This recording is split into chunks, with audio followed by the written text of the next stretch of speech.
The night wraps itself around us like an old tartan cloak. The sky, a vast dark ocean, flickers softly with distant stars as though the heavens themselves are holding their breath. And in this stillness, you are here, quiet, curious, maybe a little weary from the day. I see you, and I'm grateful you've chosen to share this moment. Welcome, fellow traveler, to the beginning of a gentle descent into the past. There will be no urgency here, no tests, no loud battles, no pop quizzes on names or dates. Only a steady unfolding, a slow walk through shadowed glens and across forgotten moors. You've found a place where the winds whisper stories and the stones remember. As we begin our journey, we pass through a threshold, a door not carved of wood or stone, but made of time and attention. The present fades, and in its place rises a land veiled in mist. This is not just a history lesson. It is a meditation, a lullaby made of earth and echoes. The Scotland of the Middle Ages is a place of raw elements, cold and damp, yes, but also breathtaking. Jagged mountains cradle hidden lochs. Heather-covered hills roll like the backs of sleeping giants. Pines stretch tall and solemn. And somewhere, far in the distance, a lone bagpipe hums a tune, lost to memory. Close your eyes. Breathe. Let's begin, not with facts or dates, but with a feeling. The weight of a woolen cloak, the crunch of frost underfoot, the flickering glow of a peat fire in a stone hut where smoke curls slowly up to a thatched roof. Picture a quiet morning. The sun barely lifts above the horizon, casting silver across the dew-soaked ground. A figure moves among the sheep, their breath a plume in the chill air. They are not famous, not a king or a bard, just someone doing what they must to get through another day. And it is their story, too, that we will tell. Because the tale of Scotland is not just written in royal ledgers and on battlefield banners. It's etched into the hands of the shepherd, the potter, the weary midwife. It echoes in the lullabies, sung to infants wrapped in old plaid. It lingers in the prayers whispered beneath storm-tossed roofs. Tonight, we won't hurry through the centuries. Instead, we'll pause and linger. At every twist in the road, we'll sit beside someone whose name is lost but whose life still matters. We'll walk slowly, guided by the pace of ancient time. The rhythm of this land is unhurried. It is shaped by seasons, not schedules. Snowdrifts decide when a journey must end. Spring rains dictate when fields are sown. A clan's calendar is not on parchment, but in the stars and soil. And what of the people?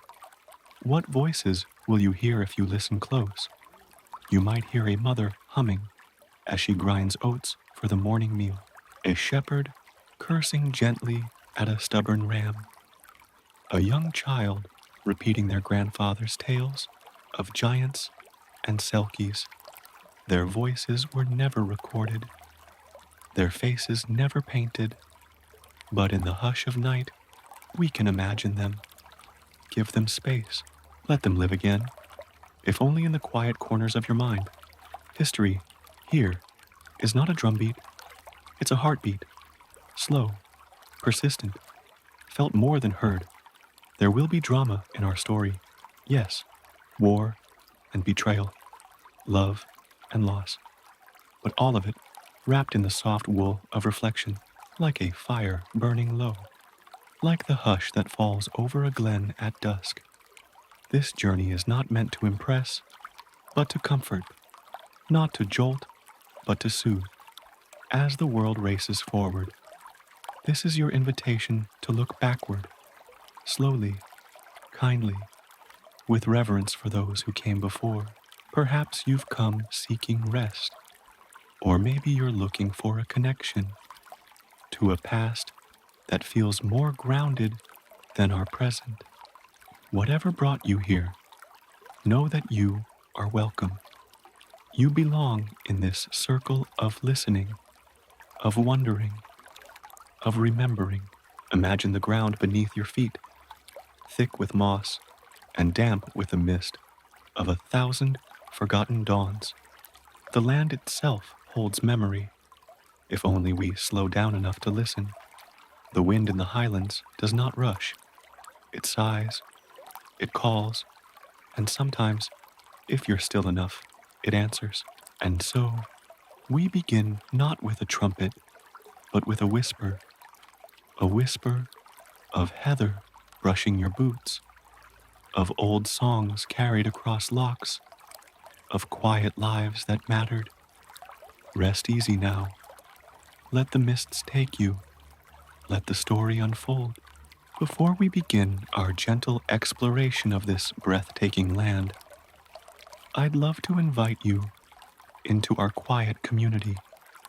If you find peace in these hushed tales of history, if the rustle of old leaves and the sigh of distant time bring comfort to your soul, consider subscribing.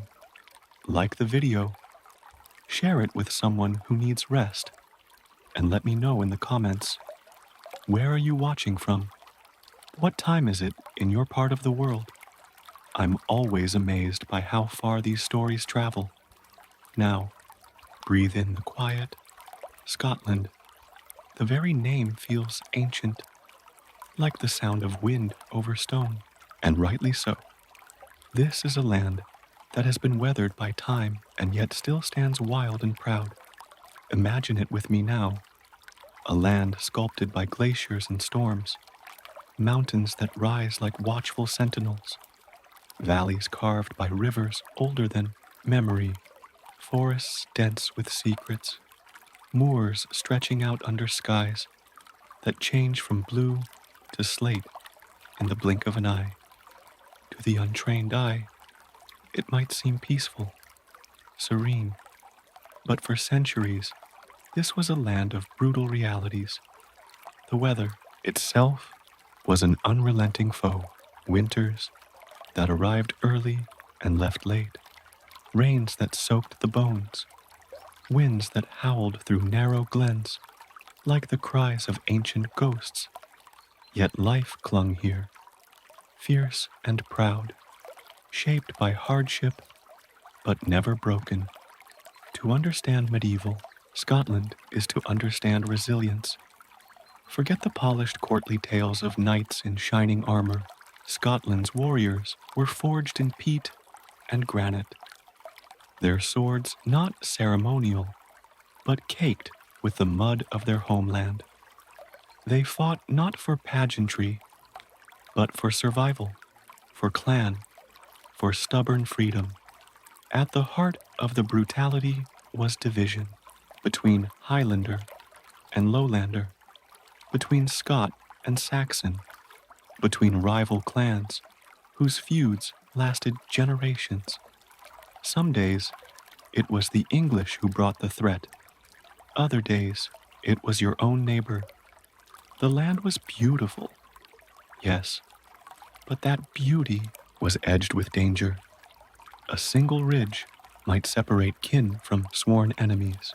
A shared glen might witness generations of cattle raids and ambushes.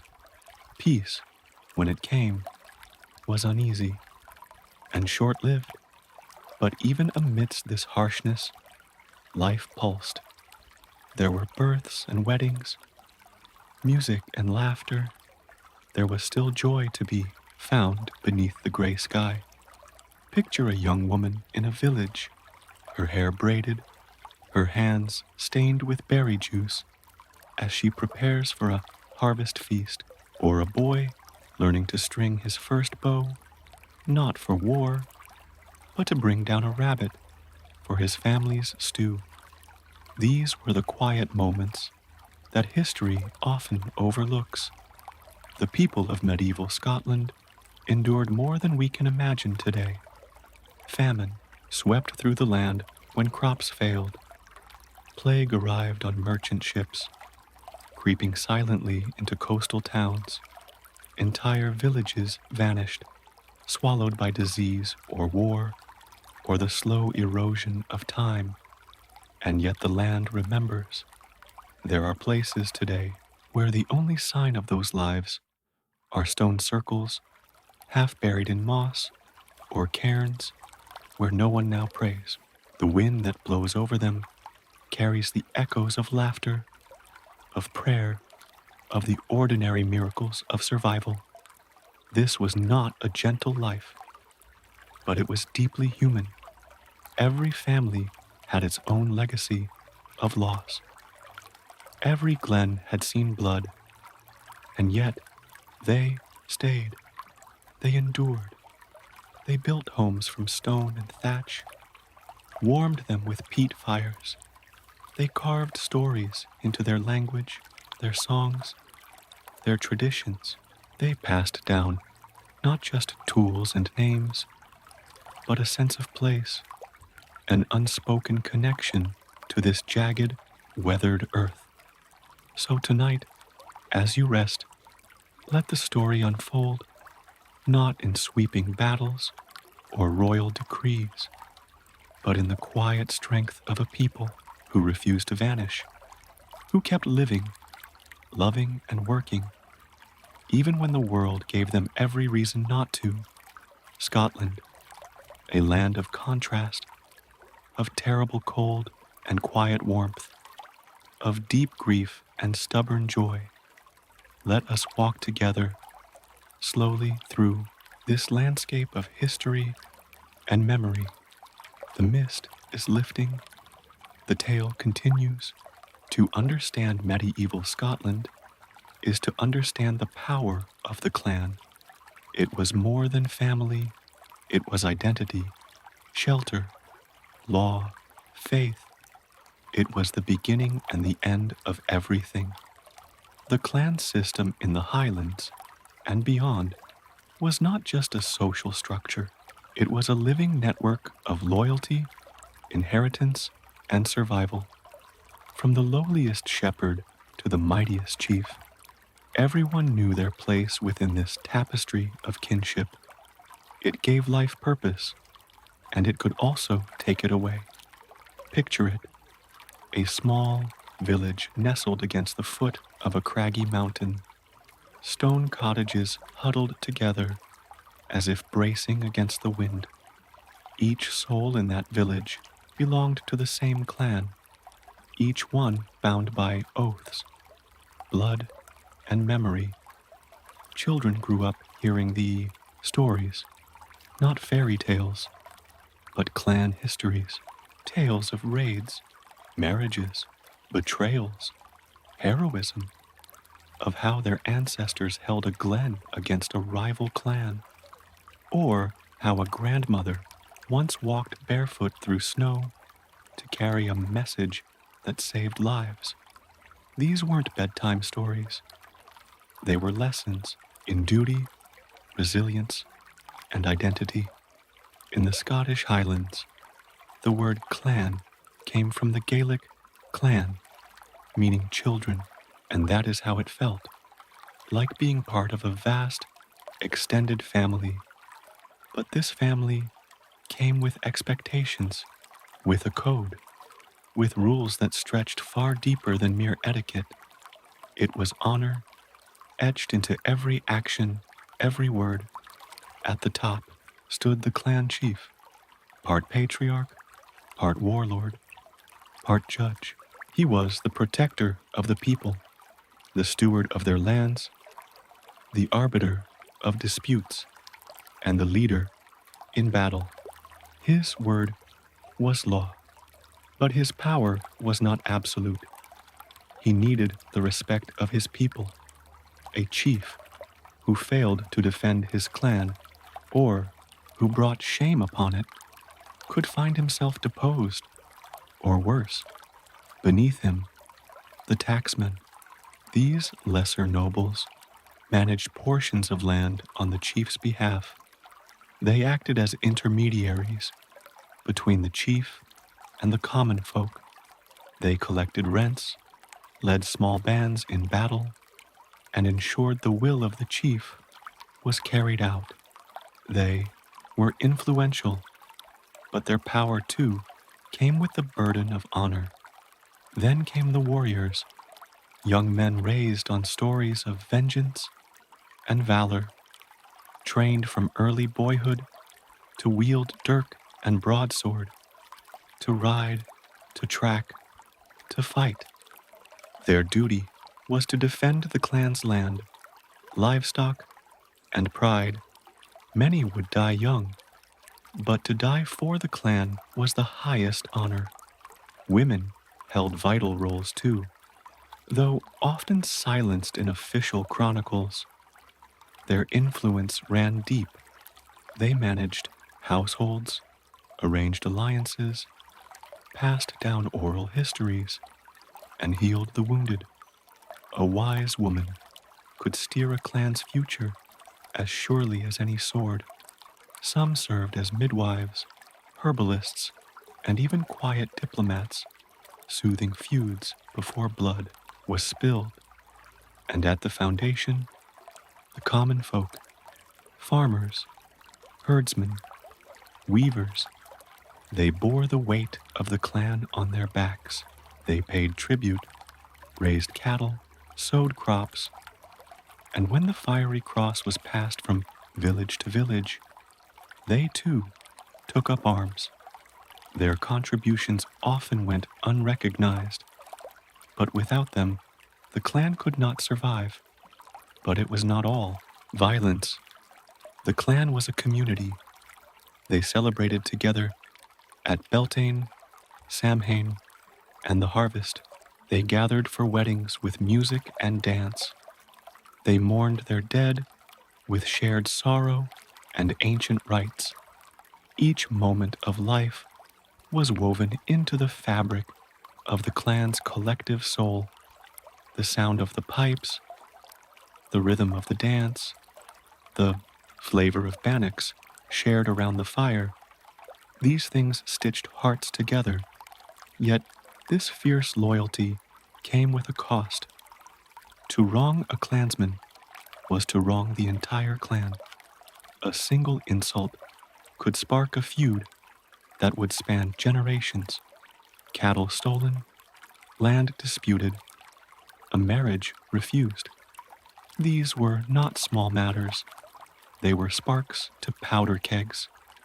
Such feuds often began over slights so minor they were barely remembered by later generations. But the blood spilled in their name-bound descendants to endless cycles of vengeance. Children were raised to remember names, dates, and battles, not for glory, but for retribution. Entire lifetimes could be defined by one act of retaliation. Feuds also had a spiritual weight. A murdered clansman left a stain on the soul of the community. Until blood was avenged, there could be no peace. Not even the church, with all its sermons and sacraments, could fully erase the ancient laws of clan justice. Clans kept detailed oral histories, passed from bard to bard. These were not just genealogies. They were moral codes, community records, warning tales.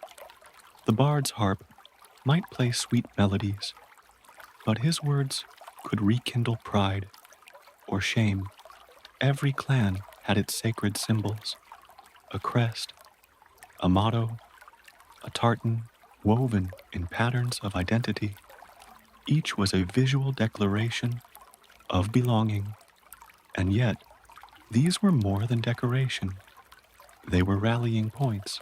In times of war, the clan banner was a lifeline, a signal of safety, of order, of home. Today, we see tartans and crests. We hear pipes at weddings and funerals. But for those who lived in medieval Scotland, these were not symbols. They were survival. Knowing your tartan could save your life or mark you for death. To live in a clan was to live always prepared for celebration or for war. Men did not stray far from their swords. Women taught their daughters how to treat wounds. Even children were schooled in stories that held hidden warnings.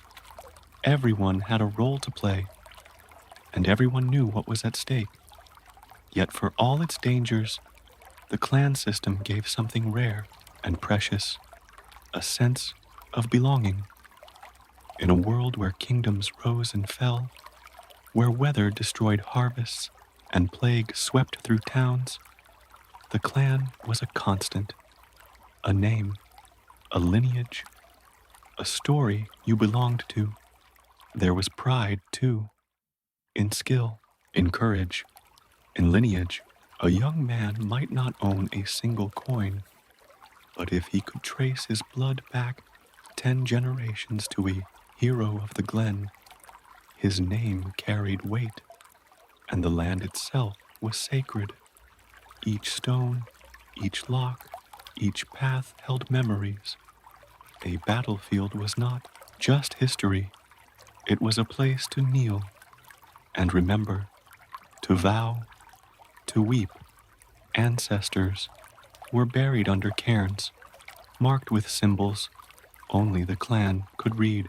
Their spirits were said to walk among the living, whispering guidance or warnings.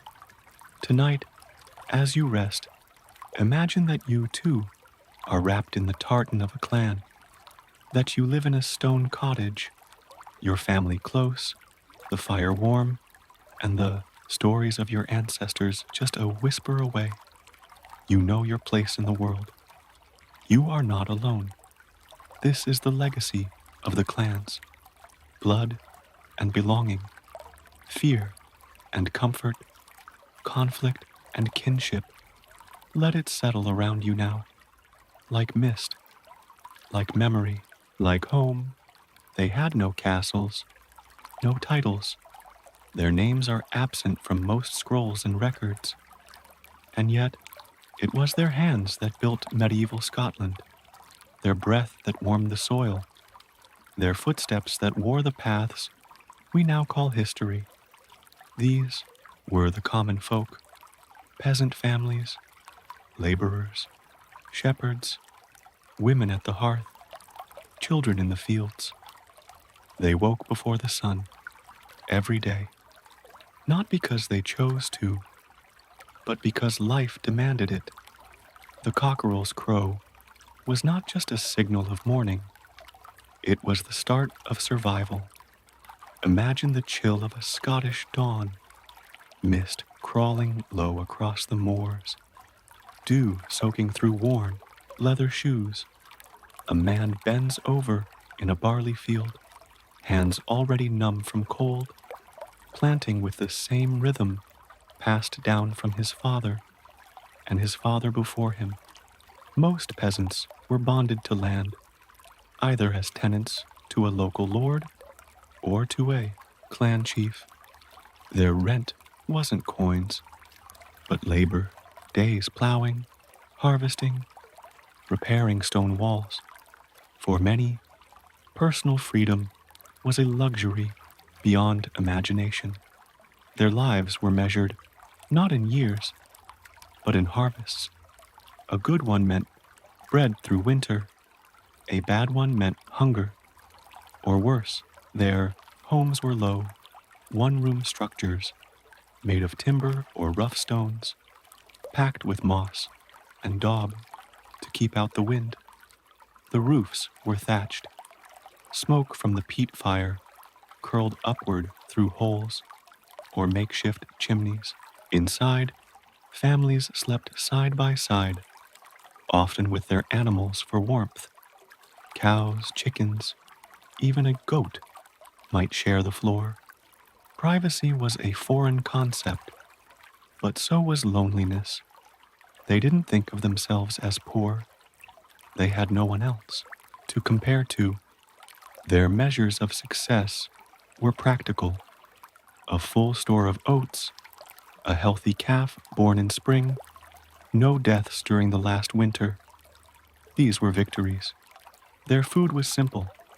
Oats were a staple, porridge in the morning, bannocks if there was flour, occasionally a bit of salted fish or root vegetables, rarely meat, and always carefully portioned.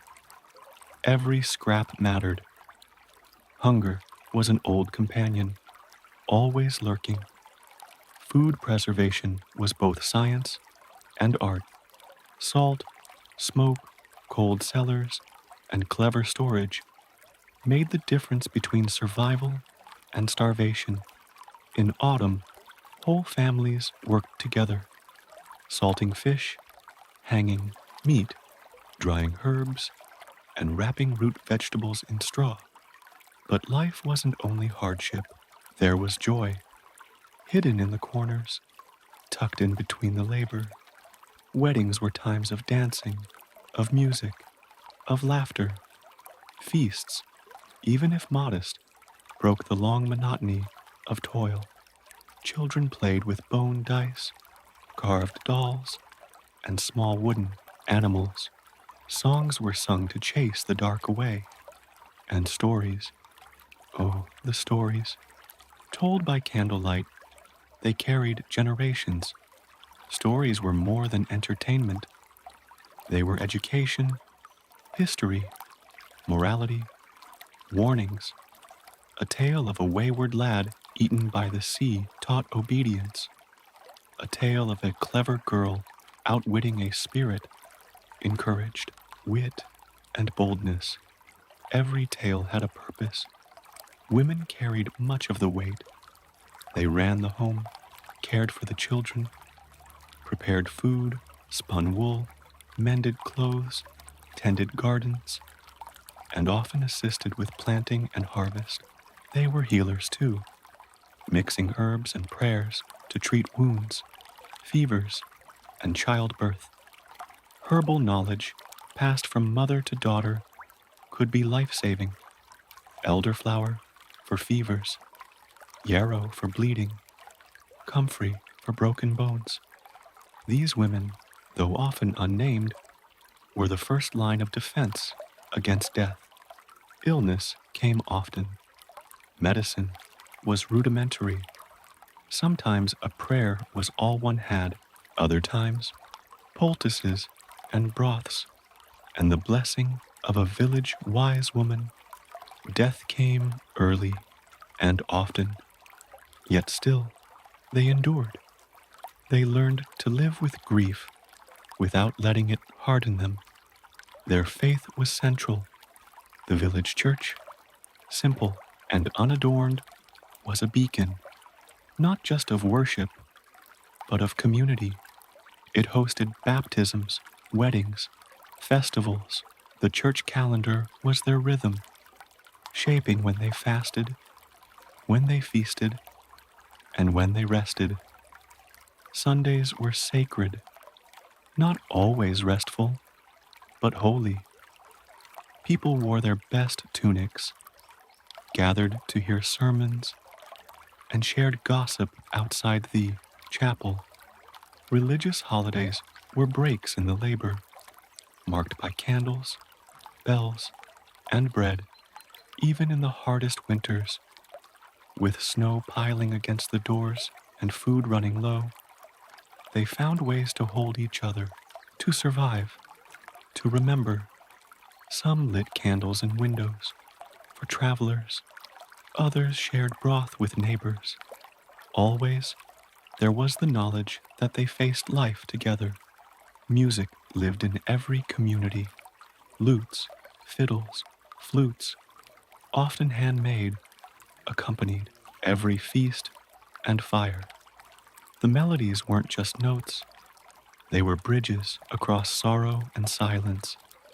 The rhythm of their lives followed the seasons, sowing, tending, harvesting, resting. Children grew up mirroring their parents. There was little schooling, but much learning. Skills were passed by watching, imitating, and doing. A boy learned to mend a net. A girl learned the art of spinning wool by her mother's side. Winter was the hardest. Days were short, nights endless. Firewood had to be rationed. Meals became thinner. Yet in that darkness, families drew closer. They told the old tales again, repaired tools, shared what little they had. Hope, thin but stubborn, burned beside every hearth. Neighbors were not just nearby people, they were allies, lifelines, family in all but blood. They helped bring in hay before a storm. They sat beside the sick and wept at burials. Bonds forged in shared hardship were strong, unbreakable. The passing of the seasons brought not just physical labor, but emotional marking posts. Spring was rebirth and fear. Would the soil yield? Summer brought sweat and sunburn. Autumn was gathering, hurried and hopeful. Winter was silence, shadow, and waiting. Time was not tracked with clocks, but by the sun, the moon, the shift of shadows. A peasant knew the hour not by bell towers, but by instinct. They watched the sky more closely than the nobleman read his scrolls. They did not write books. They did not lead armies, but they kept the fires burning. They made the thread that wove the social fabric. Without them, the lords would have no fields, the kings no taxes, the warriors no food. They shaped the land, not with glory, but with perseverance. And though history barely records them, their legacy is everywhere, in the paths, in the stone fences, in the silent strength of every generation that followed. So let us not forget them, these quiet builders of history. Let us walk beside them just for a while as the morning mist rises and another day begins in the endless rhythm of toil and tenacity. Sleep now, with their echoes around you, the hum of labor, the warmth of family, the fierce will to endure. Their world was hard, yes, but it was never hopeless. In medieval Scotland, the church was more than a building. It was a presence, a constant shadow stretching over every glen, village, and castle. It offered sanctuary, and sometimes it demanded silence. It promised hope, but often came cloaked in fear. To live under its gaze was to walk a line between faith and submission. Imagine a small stone chapel on a windswept hill, the roof sagging with age, a bell that rings only on feast days and funerals. Inside, the scent of wax and damp stone, candles flicker, a carved wooden crucifix watches all. This place is sacred, yes, but also solemn, heavy, full of rules. For the common folk, the church was life's clock. Baptism at birth, Mass on Sunday, confession for sins, marriage under a priest's eye, burial with blessings. The year turned not by months, but by saints' days, fasts, and feasts. It shaped every rhythm of existence. And yet, the church was not only spiritual, it was political. Priests held influence. Bishops ruled territories. Monasteries owned vast tracts of land and answered to no local lord. Their allegiance was to Rome, but their power was very local and very real. Some priests were kind, shepherds of souls. They visited the sick, blessed the crops, listened to the troubled. Others were cruel, collectors of tithes, judges of morality, mouthpieces of authority. A word from a priest could elevate a family or condemn it. Everyone owed the church a tenth of their income, the tithe, even when crops failed, even when children went hungry. This tax wasn't optional, it was eternal debt, paid in grain, chickens, cheese, or coin, paid with bowed heads and clenched fists. For the powerful, the church was an ally. Nobles built chapels to display piety, paid for stained glass and imported relics. A well-placed donation could buy a pardon. Even a murderer might be forgiven if the gold was heavy enough. This wasn't just faith, it was transaction.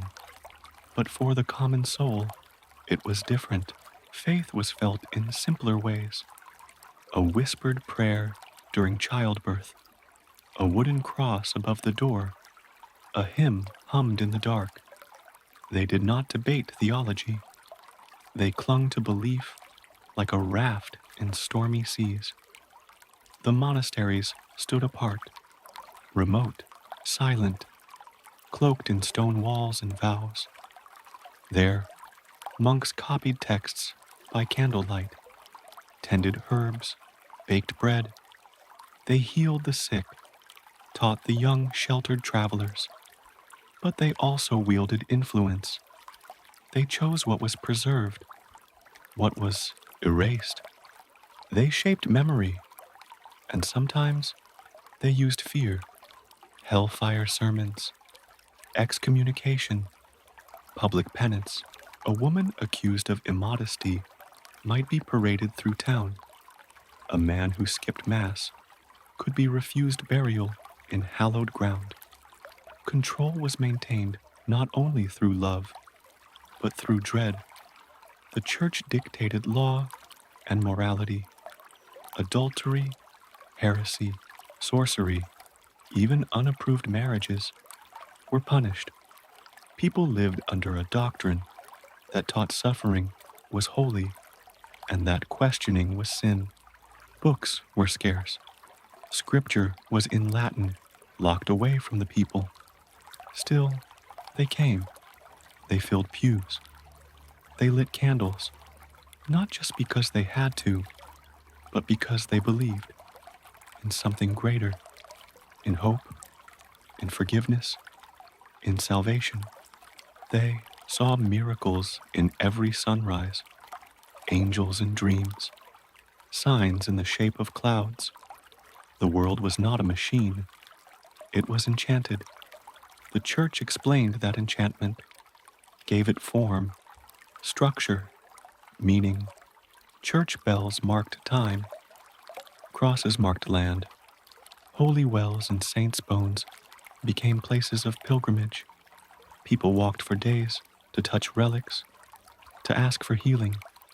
They left offerings, ribbons, coins, tears. Still, not all was peace. The church had its enemies. Some questioned its power, whispered of corruption. Some broke away.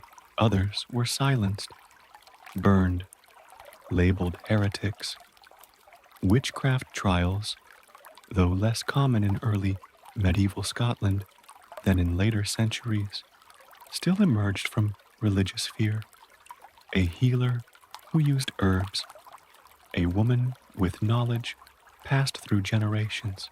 These could become dangerous in the eyes of priests.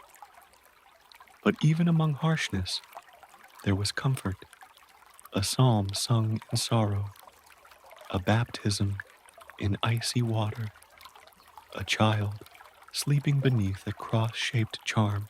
The people wove their own sacred traditions, mixing ancient Celtic beliefs with Christian rites.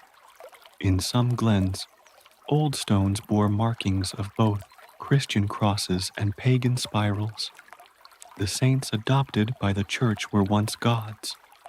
The holy wells were once sacred springs. The faith of the people was not pure doctrine. It was lived, breathed, inherited. Monks and nuns often lived simply, even poorly, choosing prayer over possession. Yet abbeys could grow wealthy. Contradictions abounded. One part humility, one part grandeur. Churches were also safe havens. A fugitive could claim sanctuary, and no hand could touch them within sacred walls. That law saved many lives. It also trapped others, waiting for forgiveness that never came. Festivals were holy and human. The feast of St. Andrew brought light in winter. Candlemas marked the end of darkness. Easter, Pentecost, Christmas, each held spiritual weight and community joy. There were processions, food, music. These were not just celebrations. They were threads in the fabric of time. Education, too, came through the church. The ability to read, to write, to count. These were gifts granted mostly through religious paths. A lucky boy might be sent to a monastery school. There, under a strict eye, he might rise beyond the fields. But girls were rarely taught. Their place was silence, service. Only the wealthiest, or those dedicated to nunneries, might learn Latin, hymns, and prayers. The church controlled how people thought about death. Heaven and hell were real places, not metaphors. The dead were prayed for. The living gave alms in their name. Graves faced east, waiting for the resurrection. Burial customs were sacred. Bodies were wrapped, hands folded over chests, feet pointing toward judgment. Graveyards surrounded chapels, a constant reminder of mortality. Names were often forgotten, but not the souls. Each one mattered. The sound of a bell tolling after death was a communal call. The whole village paused. It was a moment of unity, grief, and reflection. The dead were not abandoned. Their souls were carried forward by memory, by ritual, by prayer. Even the landscape bore marks of the church, crosses etched in stone, shrines at crossroads, fields once sacred, now forgotten. The map of faith was layered atop the land itself. As you drift into sleep, imagine those ancient stone chapels. Hear the echo of a lone bell. Feel the tension between comfort and command, between mystery and mandate.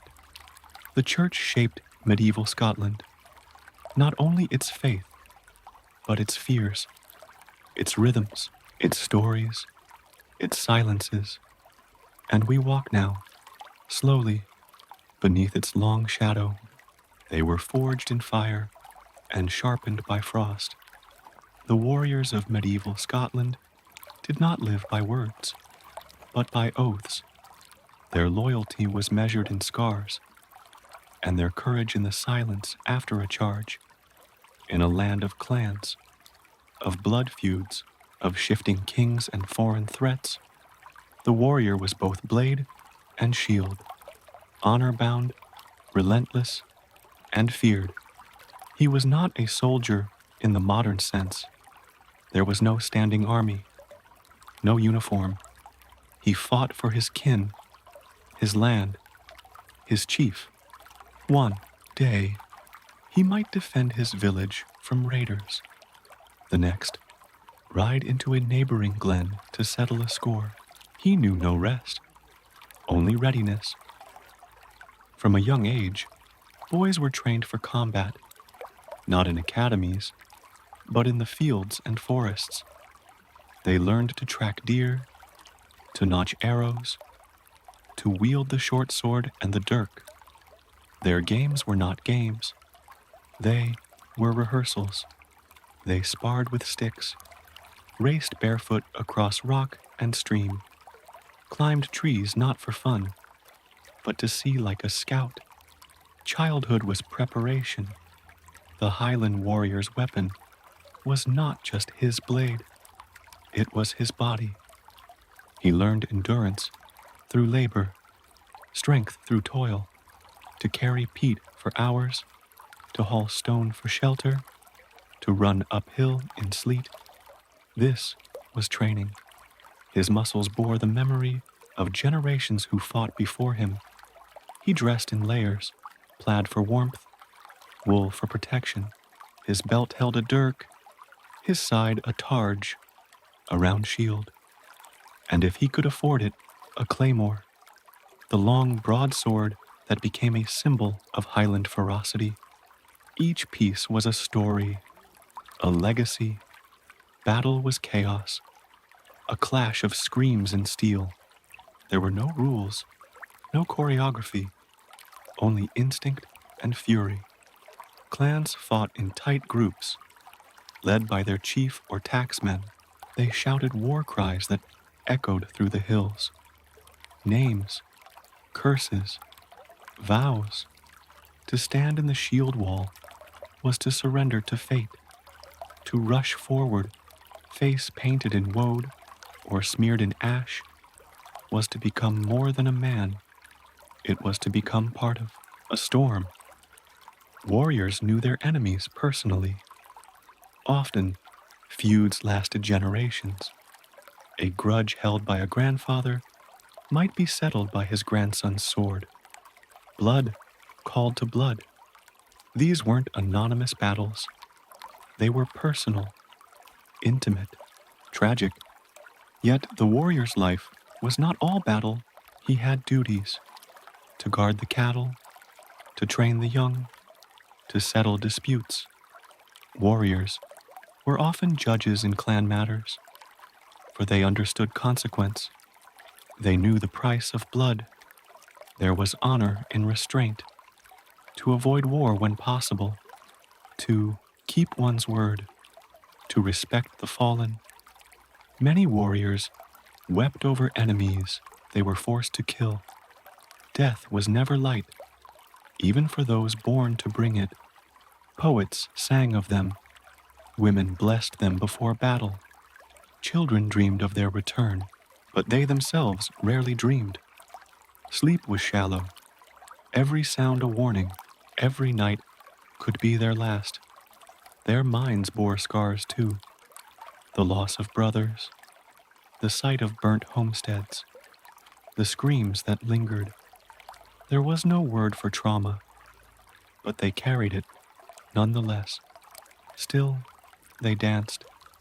At weddings, around fires, they laughed when the drink flowed, when stories were shared. They lived close to death, so they clung tightly to life. Each sunrise was a gift, each meal a feast. The warrior was not merely a killer. He was a protector, a teacher, a man shaped by a world that demanded toughness, but not cruelty. He fought not for glory, but for survival, not for kings, but for kin. A warrior's reputation traveled ahead of him. His deeds, both brutal and noble, were told in whispers and songs. A single brave act could earn loyalty for life, or incite vengeance just as long. To be remembered was as important as to be victorious. Training was communal. Older men taught younger ones. Sparring took place on the same ground where ancestors had fought. The land itself was a teacher. Its slopes demanded balance. Its winds built grit. Its silence taught patience. When a chief called his men, it wasn't just for battle. It was for unity. It was a reminder that the strength of the clan depended on the bond between its warriors. Disloyalty wasn't just treason. It was unmaking. Even music carried the warrior's voice. The bagpipe was more than instrument. It was rallying cry. eulogy, battle hymn. Its notes could command, inspire, and mourn. Entire clans moved to its rhythm. Women of the clan played roles too. They tended wounds. They prepared the warrior's gear. They kept his memory alive through song and story. A wife might sharpen her husband's dirk. A mother might teach her sons the names of the fallen. Victory was never guaranteed, but readiness was. Every warrior lived as if tomorrow held a battle. He repaired his blade, his boots, his soul. Even in peace, he practiced, because peace was always temporary. And when the warrior aged, his role shifted. He became an elder, a voice of caution, a keeper of tales. Young ones listened because they knew every wrinkle was a battle line, every scar a warning. Some warriors went far from home to serve kings, to fight in foreign lands, to chase glory or exile. But even then, they carried their clans in their blood. They returned changed, but never rootless. The warrior was myth and man. He lived in flesh, and later, in story. He haunted the glens with his courage, his fury, his haunted eyes. As you rest now, imagine his footsteps in the frost, his breath fogging in the dawn, his blade sharp, not just with metal, but with meaning. This was the Scottish warrior, honor and havoc, bound in flesh and memory.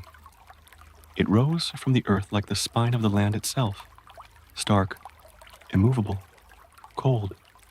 The medieval Scottish castle was more than a building. It was a statement, a monument to survival, to control, to power. It was a place of refuge and of rule, of festivity and fear. It dominated the hills not only with stone, but with story, built first as wooden, motte and bailey forts. Early Scottish castles quickly evolved into formidable stone strongholds, not out of pride, but out of necessity. Raiders came from the sea, rivals from the glens, rebellion from within. Every stone laid was a prayer for permanence in a world that promised none. Imagine approaching one, the path steep, the wind biting, the gates tall and thick, the iron portcullis lowered, a drawbridge across a deep, muddy ditch. Above, turrets and battlements lined with archers. A warning, this is not your home, unless we say so. Inside, the walls are thick, 3, sometimes 4 feet deep. Rooms are cold even in summer. Torches flicker on damp stone. The smell is of smoke, wool, and boiled oats. But here is safety. Here, the world is kept at bay. The great hall is its heart, a vast space with timber beams and long tables. Here, judgments are passed, guests are fed, alliances formed, music echoes after battle, laughter mingles with politics. Tapestries line the walls, not for beauty alone, but to keep the cold out. Below, the kitchens, busy, hot, and dangerous. Cauldrons bubble, knives flash, barrels of ale and salted meat line the stone floors. Servants work in silence or song, depending on the mood of the day. Above, the Lord's solar, a more private chamber, warmer, better lit, the seat of domestic command. Here, letters are written, marriages negotiated, enemies discussed, children taught. The castle is not just for nobles. It houses guards, servants, scribes, stable boys. It is a village within walls. Everyone has a place, and everyone knows it. And, always, the watch, men posted on parapets, scanning the horizon, looking for torches in the dark, listening for hooves. The threat was constant. No wall was ever high enough. The chapel within the castle was small but sacred. Here, prayers were whispered. Before battle, baptisms celebrated quietly. The priest, often the Lord's confessor, held knowledge others did not. He heard sins and secrets. He saw weakness and repentance. In the armory, weapons lined the walls, spears, crossbows, long swords, suits of mail that bore the dents of old battles. The clang of hammers never ceased. Blacksmiths were as essential as warriors. In times of siege, the castle transformed. Cattle were driven inside, water rationed, food guarded, the gates closed, and fear settled like fog. Siege meant endurance, disease, hunger, but also resolve. Castles stood for generations, passed down through bloodlines, a symbol of continuity in a land of shifting alliances. Their stones absorbed centuries of voices, of love and betrayal, of vows and vengeance. They were symbols of authority. When a new lord arrived, his banner flew from the highest tower. That banner meant rule, taxes, justice, or the illusion of it. The people below learned quickly which lords were cruel and which were just. Children grew up within the castle's shadow. They played in the courtyards, ran down stone corridors, and listened to stories of ghosts said to wander the halls. For some, the castle was home. For others, a gilded cage. Ceremonies took place within its halls. Knightings, marriages, feasts. These were as much about spectacle as substance. To be seen was to be affirmed. Power required witnesses. Feasts could last for days. Meat roasted over great fires. Minstrels played. Jesters performed. The high table held the Lord and his honored guests. Below, retainers and allies toasted alliances that might not last the season. Justice was served here, too. Trials were held in the hall or courtyard. Punishments ranged from fines to imprisonment, even execution.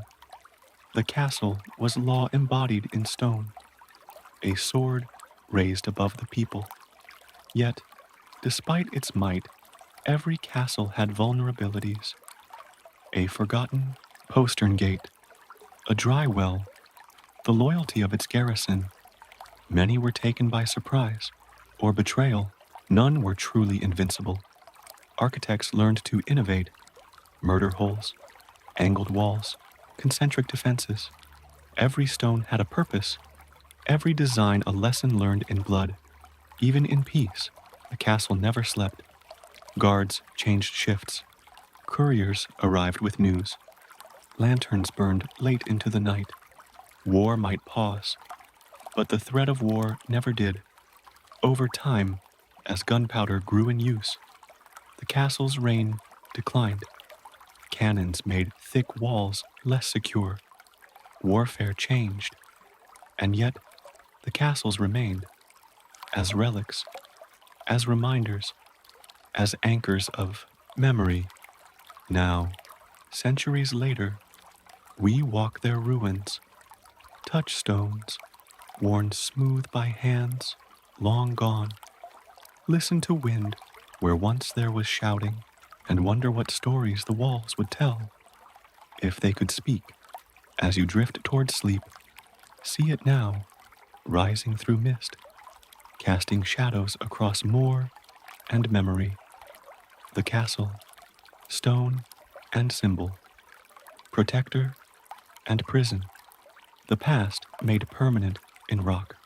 Before cities, before walls, before roads carved stone and soil, there was the forest, vast, ancient, alive. In medieval Scotland, the forest was not just landscape, it was legend, a place of shadow and spirit, of refuge and risk. It bordered every village, surrounded every castle, the edge of the known world. To enter it was to cross a threshold. The air shifted, sounds softened, light broke in patches through the canopy. Time itself felt slower. Trees loomed like sentinels, roots tangled like old stories. The forest was not empty, it was waiting. Hunters moved silently through it, tracking deer, gathering herbs, setting traps. They knew which leaves to chew for fever, which mushrooms killed, which bark healed wounds. Knowledge passed not from the books, but from whispered tradition. Children feared it and were drawn to it. Their games skirted the edge. Dares were made, songs invented, legends grew, of green men and fairy folk, of voices in the wind, of figures glimpsed between branches. For the outlaw, the forest was sanctuary, a hiding place, a home. Those who defied the law, poachers, rebels, thieves, could vanish among the trees. The sheriff's writ held little power beneath the boughs. Justice moved slower here, but so did healing. The forest offered more than escape. It gave medicine, solitude, perspective for the broken-hearted, the bereaved, the shamed. They could walk for hours, speak to no one, and feel heard. The druids once worshipped here, stones set in circles, fires lit at solstice. The trees were sacred, oak, rowan, hazel. Each had meaning. Each was a letter in a language long forgotten. Though Christian crosses stood in towns, the forest remembered older gods. In times of the war, it became a battlefield. Ambushes were laid among its shadows. Scouts crept through its silence. A single warrior could vanish into it and emerge days later from another glen entirely. The forest was a map few could read, and yet it was also home. Small crofts hidden in clearings, shepherds watching flocks near wooded slopes, women gathering firewood, men carving bowls from fallen birch. Life lived lightly under leaves. Night in the forest was a different world. The sounds changed. Owls called, branches creaked, firelight danced. Every shadow hinted at movement. Every breeze carried a tale. Sleep came in fits, wrapped in cloaks, near smoldering embers. To live near the forest was to live with uncertainty. Crops might vanish to bore. Children might wander too far. Spirits might take offense. But also, joy, the first berries of spring, a fawn glimpsed at dawn, a stream laughing over stones. The forest gave. It also warned, and always it remembered. Rituals tied communities to the trees. Beltane fires lit at forest edges. Offerings hung on branches in the form of ribbons or bread. Wells deep in glades, once sacred, were visited by those desperate for healing. The forest wasn't backdrop, it was participant. Storytellers drew from it. They wove tales of shapeshifters, of hounds with eyes like coals, of ghostly women who wandered paths at twilight. Each tale was a caution, a charm, a guide. To walk into the woods unprepared was to tempt fate. Wood, From the forest-built homes, mended carts, fed fires, it shaped tools, carried messages, supported lives. But it was taken with respect. One never felled a tree without asking permission. Silently, inwardly, reverently, the forest noticed. Children were taught early. Step lightly. Don't whistle after dark. Always thank the path. These were not superstitions. They were agreements, ancient ones. Sometimes the forest hid things.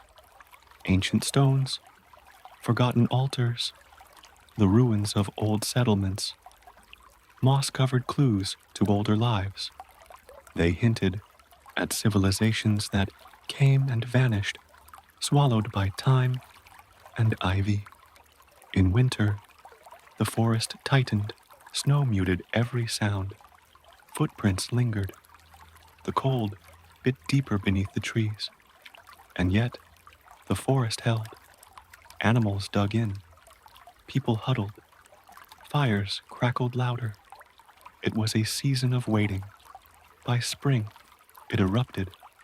Green burst from every crevice. Birds returned. Streams swelled. The forest taught renewal. That life came back, always, even after the coldest dark. The wise ones, the old women, the solitary men, knew the forest best.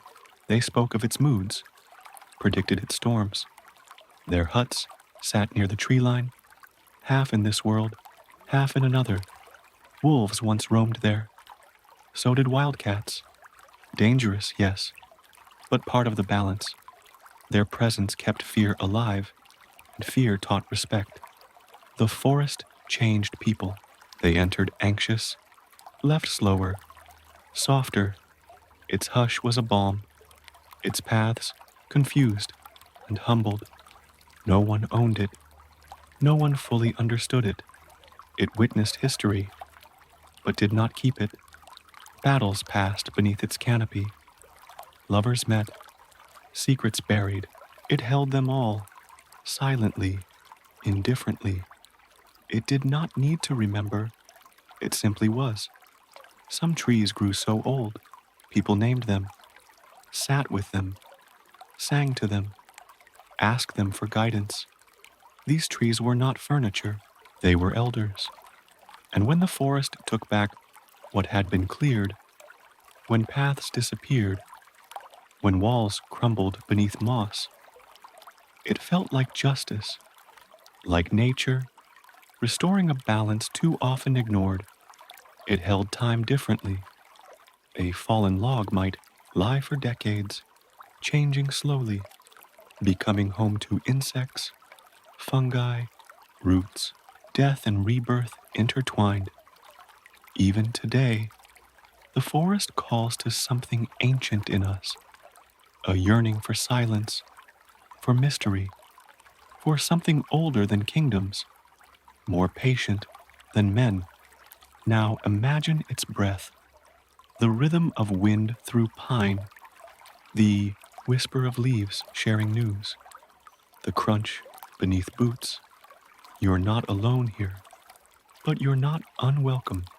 As you rest now, imagine its hush, its hidden paths, the way it breathes with you, not hostile, not tame, simply itself, the Scottish forest, whispering, watching, waiting, and always alive. Before ships, before charts, before names were written on waves, there was the sea, vast, unknowable, eternal. To medieval Scotland, the sea was not just a border, it was a realm, a barrier, a highway, a grave. It offered escape, trade, danger, and the haunting sound of tides that seemed to speak in tongues older than language. To live near the sea was to live with its moods. Storms rolled in without warning, churning skies black and hurling waves like fists. On other days, it lay calm, reflecting clouds like a polished blade. But always it pulsed, always it breathed. The people knew this rhythm. Fishermen rose before light, setting out in boats carved from trees and sealed with tar. They cast nets, woven by hand, praying to saints and spirits alike. Some came back with cod and herring. Others didn't come back at all. Children were taught early to respect the tide. They played at the shoreline, but never turned their back to the sea. It could reach for them without warning, pull them away like a whispered story never finished. The sea was home to seals and seabirds, to stories of sea serpents and selkies, mythical creatures who shed seal skin to walk as men or women. Some swore they had seen them, others had songs passed down to say so. And when the Norse came, they came from the sea, long ships like dragons, warriors like thunder. They raided, traded, settled, left words and blood behind. Some became part of the land. Others remained shadows in the collective memory. Clans fought by land, but they watched the sea. A sudden sail on the horizon could mean war, trade, or ruin. Messages were sent by fire along the cliffs, smoke signals against the wind. Harbors were rare and treasured. A sheltered bay meant survival. A storm might wreck ships, destroy goods, even reshape the coastline. Yet people rebuilt. They always returned to the shore. The sea gave and took with equal hand. Salt was not just taste, it was currency. Fish salted and dried became food for winter, trade for wool, silver, or wine. Boats brought news from far ports, and sometimes strangers with unknown intentions. And yet, the sea was not only material, it was spiritual. Monks built monasteries on cliffs to be closer to God or further from man. Hermits chose sea caves over chapels. The sound of the surf was scripture, and the horizon, promise. They feared the sea and loved it. They cursed it when storms took their kin, and blessed it when the nets came back full. They sang to it, lit fires for it, laid their dead near it, hoping their souls might sail smoothly into the next world. Boats were passed down like heirlooms, carved with care, named for saints, seasons, or daughters. Each bore scars. Of storms survived, rocks avoided, fish hauled. They were more than wood and sail. They were memory, floating. Sailors told tales to fill the silence, of ghost ships that appeared in fog, of lights that danced on waves and led men astray, of voices calling from beneath. They believed, not because they were fools, but because the sea didn't explain itself. Life near the sea was lean but full. Mussels gathered on rocks, kelp dried and used for healing, seaweed added to bread, shells crushed for lime. Nothing wasted, everything hard-earned. Children knew the tides like they knew mealtimes. They could tell time by the sea's breath, knew which rocks were safe, which pools hid crabs, which winds meant bad luck. Cliffs rose like walls. They guarded hidden coves, secret beaches, smugglers' routes. Some said there were caves so deep they reached the underworld. Fires flickered in them. Voices echoed without origin. Inland folk saw the sea as edge, the end. But to those who lived beside it, the sea was center. It connected them to islands, to other lands. to each other. Boats were roads, waves were messengers. Pilgrims crossed it to reach holy islands. Traders came from far coasts, coins from France, cloth from Flanders, wine from Spain. Each item held salt, each voyage risk, yet even the poorest fisherman had stories that stretched beyond the horizon. He knew winds and stars. He read clouds. He listened to gulls. His map was memory. Storms came fast, sudden, relentless. A sunny morning could end in wreckage. Nets shredded, boats gone, families waiting on shore, scanning waves, listening for a call that would never come.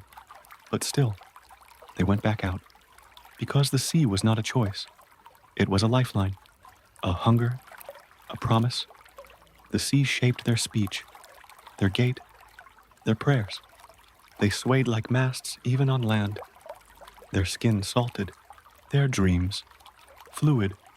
At night, by firelight, old men spoke of times when whales beached themselves, as omens, when the sea turned red with algae, when it froze. Each story held truth, each one warning. Some believed that if you stood on a cliff and shouted a name into the wind, the sea would carry it, that the dead heard it, that somewhere, beyond mist and moonlight, the name was answered. As you close your eyes now, hear it, slow crash and pull, the sea, eternal, at the edge of the world, at the center of old dreams, and always calling, before kingdoms, before borders, before stone turned to walls, there was fire. It danced in the center of every home, flickering against clay, rock, or turf. In medieval Scotland, fire was not simply warmth. It was life. It was story. It was blood. The hearth stood at the heart of every dwelling. In castles, crofts, or huts of woven wattle, the fire burned from morning to night. It cooked food, dried clothes, kept wolves and winter at bay. But more than that, it gathered people. Around it, voices rose, tales unfolded, generations listened. Each spark was memory, each log a sacrifice. Peat cut from bogs, heather twisted into bundles, driftwood scavenged from the sea. The fire did not light itself. It required effort, and in return, it gave warmth, light, and presence. The fire marked time. Meals boiled or baked over its embers. Feasts roared with spit-roasted meat. Rituals opened and closed with flame. Children learned by watching, stirring, feeding, respecting the fire. It taught rhythm. It taught patience. At night, the fire was shield against the unknown, against spirits, howling wind, the creak of old wood. Its glow turned faces gold, cast shadows that danced with the past. Elders told tales of giants, saints, battles, and lovers. The fire did not judge. It remembered. The hearth was more than stone and ash. It was sacred. Some homes placed charms in the ash bed, tokens for health, for fertility, for luck. Embers might be carried from one generation's fire to light another, a lineage of flame. To lose the fire was catastrophe. A drowned hearth was bad omen. To beg fire from a neighbor was shameful, yet necessary. Fire was community. It spread from house to house, in kindness or desperation. The blackened kettles and soot-stained walls spoke of history, of countless meals, of births beside the hearth, of last breaths taken with firelight on one's face. It was cradle and grave, teacher and witness. It was fire that bound the clan, that kept winter's cruelty at a distance, that drew strangers in and made them kin, if only for a night. Now, imagine its warmth on your skin, the slow crackle, the way the flame bends as if listening, the Scottish fire, hearth, and heritage, and always home. When the fog of time settles gently over a weary mind, what remains? Shadows of people once vivid, places once wild, stories once whispered beside firelight. We've wandered together through the ruins and the rhythms of medieval Scotland, and as we near the end of this journey, we pause, not to end, but to remember. It began with the land, raw and ancient, mountains that rose like prayers, glens that whispered old secrets, lochs that mirrored skies full of gods. This was the bedrock, the body of a nation, both beautiful and brutal. Then came its people, stubborn, soulful, shaped by storm and soil. They lived not in kingdoms, but in rhythms. They were farmers, midwives, smiths, and singers, each life small, yet essential. Their voices, though often unheard, carried the weight of generations. And from these people, the clans, blood-bonded families that guarded names like treasures, with tartans and totems, they claimed hills and histories. Loyalty wasn't asked, it was assumed. Identity wasn't chosen, it was inherited. We sat beside the common folk, watched them toil and love and lose. They lived with little and gave much. Their stories were not found in scrolls, but in gestures, in fields walked daily, in lullabies hummed under breath. We stepped into sacred halls, the church, stone and silence, blessed, punished, guided. It offered hope and demanded obedience. It baptized both infants and ideas. It was sanctuary and structure, revered and feared. Then came the warrior, not just blade and rage, but code, purpose, and pain. He was forged in honor, broken in battle, remembered in ballads. His sword carved not only enemies, but the path of power. We passed under arches of stone, castles, mighty and cold. They rose like commands from the earth, declaring dominion. Within them, feasts and judgments, betrayals and births. They were homes and fortresses, symbols and cells. Beyond their walls lay the forest, a world untouched, untamed, alive with lore. Every leaf told stories older than kings. There, time moved slower. There, silence had meaning. Then the sea, the great edge, wild and wide, sometimes savior, often thief. The sea was a pulse, a promise. It swallowed fears and returned hope, salted and changed. It connected and divided, blessed and broke. And finally, the fire, the hearth, the soul of the home. It warmed hands and hearts. It listened. Around it, stories turned to memory. Meals turned to ritual. Life turned slowly into legacy. So here we are, among embers, watching smoke rise into the hush of night. What have we seen? What do we carry? We carry the echo of voices, the footprints of forgotten lives, the chill of stone, the whisper of trees, the salt of waves, the glow of flame, history does not end. It lingers in places, in people, in stories like this, and as you drift now into sleep, may you carry a piece of that world with you, quiet, deep, still. The past, like the fire, never truly dies. It waits and it warms.